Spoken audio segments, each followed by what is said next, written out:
And I started telling them that I cannot stay with a dead man, that I was too young to come and stay for a dead man. Then his mother and his family now came with gifts and dowry and started begging for me to come and stay, to have children for their son, so that their son's name will not disappear.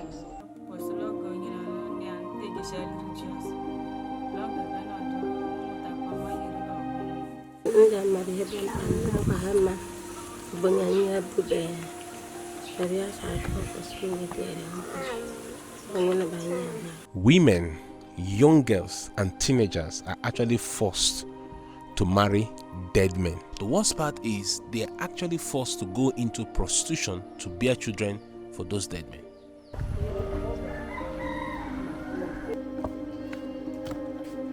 This is Ndegu Okpuitumo community in Ebonyi State, Nigeria. For over 50 years, this community has been at war with Osopo Esato, a community in Cross River State, due to land dispute ownership. In a bid to encourage these young men in Ndegu, known as warlords, young girls were forced to marry and bear children for them, even in their death, in order to continue their bloodline.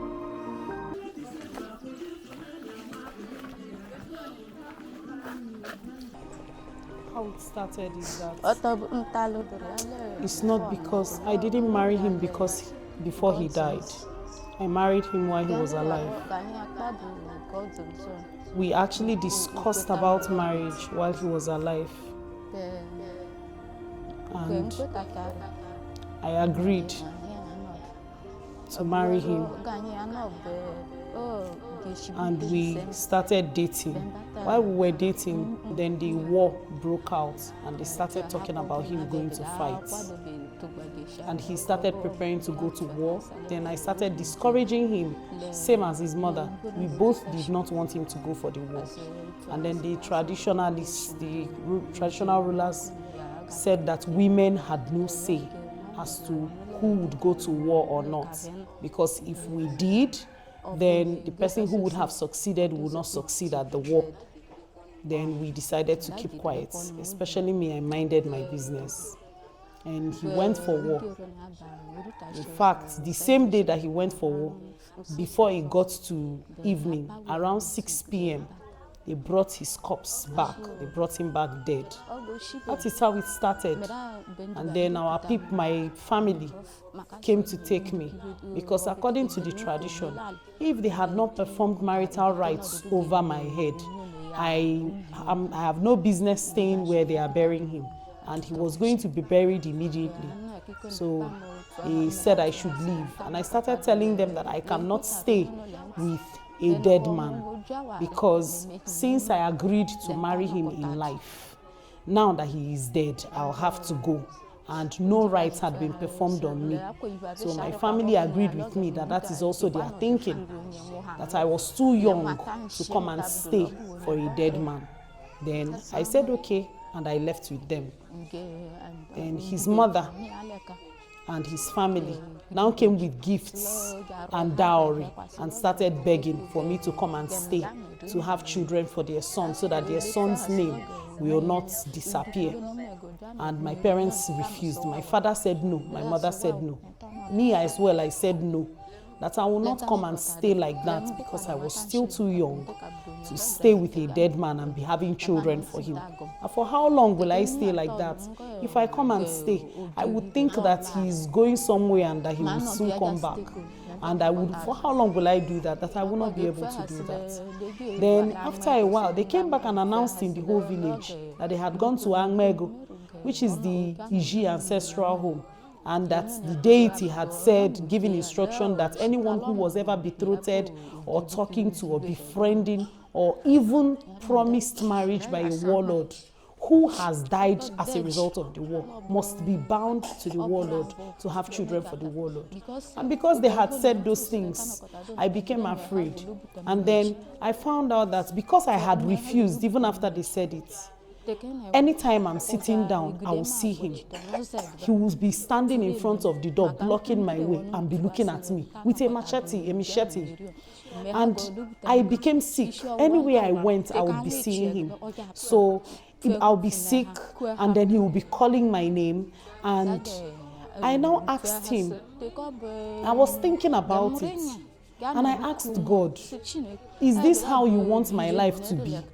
If this is what you want for me, if this is how I would go because of this, something that my mother did, marriage that my mother did, and I was intending to do, if this is how I'm going to go, then I will agree. Then I saw him again and I told him, I agreed to marry you in life, not in death. I warned you not to go for the war, but you refused. And so did your mother, but you refused. It is because of lack of counsel, not listening to people around you. That is how you died. So why are you now blocking my way everywhere? Why are you trying to kill me?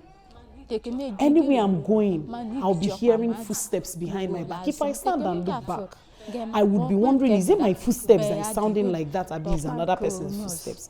I'll now realize that there is nobody standing there, but I'm hearing someone's footsteps. I will now stand and turn around again. I will not see anybody. So after this went on, then one of the days I went to have my bath, I knew, I could feel the strong presence of another person there. I became really afraid. Then I started thinking to myself, since they have said this, that the deity, that all the culture and custom have instructed that we must be bound to him, but I will have no choice. If it is a good thing, I would stay. But if it is a bad thing, I will also stay. If that is how I will die, let it be. Then I decided that I would go and stay with him, to be bound to him. So immediately I agreed to go. All those fears disappeared. All the things that I used to see, the feelings, seeing his presence here and there, I stopped seeing him, I stopped hearing footsteps. And then I got myself. It felt as if something came out of my body, like a load left me, and I had my peace. And I stayed like that. And my mother, my father, they were always coming.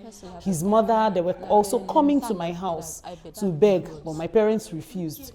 But at that point, I was now the one convincing my parents to let me go and stay, because my mind was already here. And then I could no longer refuse, even when I wanted to. I didn't have the urge to refuse anymore.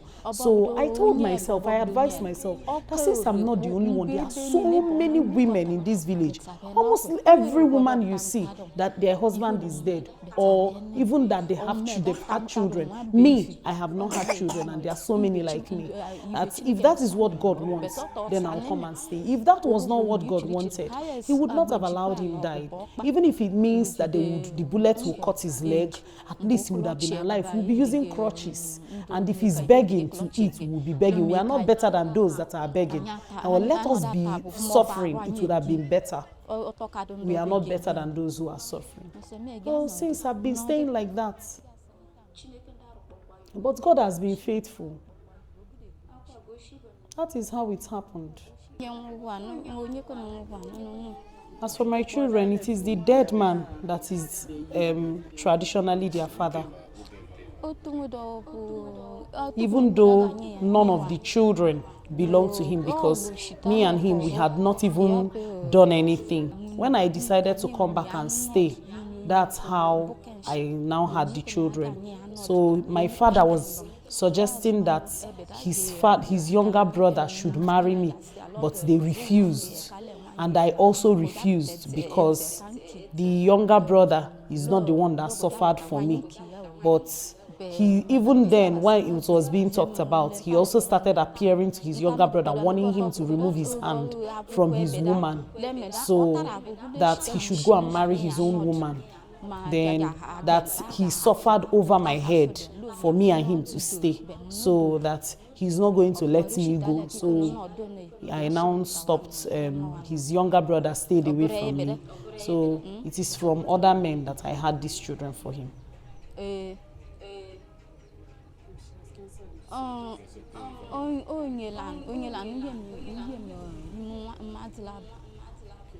It is one man that impregnated me to have the first two children. But this last one does not belong to the same man. The last one has a different father. We are in the house of Ndidi Uche. And Ndidi Uche is one of the women who has been affected by the culture of female subjugation, where women who were betrothed to warlords are forced to be bound to dead warlords and have children behind the dead warlords. So you can see Ndidi Uche, and Ndidi has 3 children. The first one, which is 3, the second here, which is 2, and this baby that is just a week old, barely a week old. Ndidi has been in this situation, and even her mother-in-law is insisting she still continues to birth.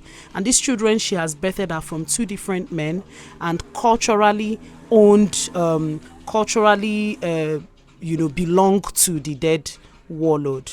Ndidi is very much afraid because she has been told that if she refuses to stay and continue bearing children from different men for this warlord, that the deity that is worshipped by her community will kill her. So for fear of being dead or being killed or going against the custom and tradition of her people, Ndidi has stayed in this situation where she can barely feed and dependent on her mother-in-law, who makes the rules, and whether or not she likes to, Ndidi is remaining here. But Ndidi has shared with us that she's willing to, if there is any opportunity for her to get a skill or a job and leave this situation, she's willing to take her children with her and find another place to live for a bit of freedom.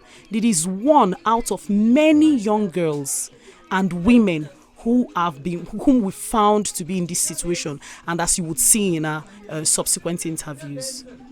I'm not working, I'm not doing anything. The way we feed is through his mother, because his mother is a native doctor. So it's based on whatever people bring for her, that's how we feed, put food in our mouth. But when it comes to my children, it's very difficult for me. Very, very difficult for me. In fact, when I sit down, I'm always crying because there is no way for me to get any personal money for myself and my children. Like if my children are sick like this, I'll have to go and work. There's no place for me to get money to help them. Is that I go to work farm for people, cut grass, or do menial jobs. That's the only way I get money. But except my mother supports me to give me money, then I can take my children to the hospital. If not, there is no way. The men that slept with me to have my children, they don't help. In fact, sometimes when they even help at all, it's after I have begged and begged and begged, and then maybe they decide once in a long while before they give me anything.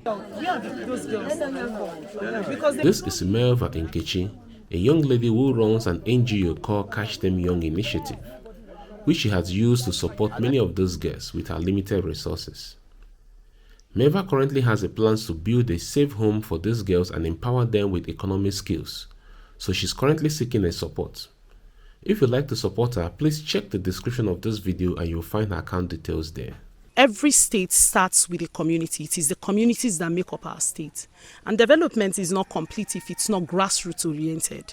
And our work is not complete if we do not start, if we're not able to extend it and start within the villages to ensure that these kinds of stories are not heard amongst our people. Not for their mouths to be shut, not for it to be swept under the carpet, but that they do not actually exist in the first place. So I'll call on the governor to wade into this, and beautifully, the governor is a lawyer, he knows the law, and he knows how illegal these cultures are. I'm also happy that the Abakaliki local government chairman is also from this community, and he's aware about this law, this custom and culture of bounding women to the warlords. And I am also aware that he was part of those who worked tirelessly to broker peace in this community. I would say that more needs to be done. And I will call on the international community to look into checks and balances for funds donated to governments to work on education and to work on women and girls issues. And let this video, let what you're seeing, let this story be let it be like a light drawn into this community for you to see what is happening and for you to take action. To partner with us to help this community. Currently in the community, I think they have just one health center that is actually, that was kept by an international organization, just like some of you watching, and individuals who are in diaspora, who really want to help but do not know how. This is your how, and this is your why. The fact that these communities need help is enough why for us within the as CSOs, and I hope that it's enough for you as well to be able to come into these communities and help, or reach out to us through our organization. The communities will also get the help that you would want to give to them. One of the biggest issue is that these random men just keep coming to sleep with her. We don't even know whether these men, they have HIV, whether they have AIDS, whether they have hepatitis B. You don't know. Just a man just knocks your door and then sleeps with you, and then you keep giving birth to someone who is already dead. So this is really, really terrible, and this barbaric custom that is happening in 2023 in this town in Ebonyi State needs to stop. So those of you who have the means and who have the way to stop this video is calling on you to make an effort to ensure that this practice does not continue, including religious leaders. This is an opportunity for us to stop this. But let's continue in this video and interview more people. So in my next video, I actually interviewed some of these warlords as well as some of these men that actually sleep with these women to have these kids, And also I also talked to the chief of the community to also find out a lot more about this culture and why it has also continued to persist till this moment. Alright, but most importantly, if you have a way to support these women and if you're willing to give, please check the description of this video. You'll find Melva's account and contact details. You can reach out to her, you can call her, you can donate to her directly to her account.